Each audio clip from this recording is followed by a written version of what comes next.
नमस्कार मंडळी. आज सकाळी सकाळीच माझ्या भावाने मुलांसाठी हे मासे आणून दिलेले आहेत आणि आज काय मुलांची मज्जा आहे. आणि प्रथमेशचा आवडीचा आहे बोंबील.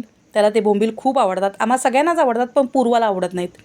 पण प्रथमेशला आवडतात. त्याचा जीव की प्राण आहेत बोंबील. जाम खुश झाला तो आज बोंबील बनणार म्हणून. आणि मग सगळे मासे मी तळलेत. मांदेली आणि तो हा दुसरा मासा कोणता आहे मला माहीत नाही. मी ते मासे आहेत ना, बऱ्याचशा माशांना मी ओळखतच नाही. म्हणजे बोंबील, बांगडे, मांदेली हेच माझ्या ओळखीचं आहे. बाकी काही नाही. फक्त बनवायचं माहिती आहे आणि खायचं माहिती आहे. पण मला ते जे मासे आहेत ना, त्यांची नावं माहिती नाही आहेत इतकी. ओळखीचे 4-5च मासे माझ्या ओळखीचे आहेत. आता माझे झाले आहेत बोंबील फ्राय. नंतर दुसरा मासा जो आहे तो पण फ्राय झालेला आहे. मांदेली पण फ्राय झालेली आहे. भाकरीसुद्धा तयार झालेली आहे. सगळं जे स्वयंपाक माझा रेडी झाला आहे. बघा, हे आमच्याकडे याला ना काळं कालवण म्हणतात बोंबलाचं. म्हणजे थोडंसं लपथपीत असतं ना, असं माझं रेडी झालं आहे ताट.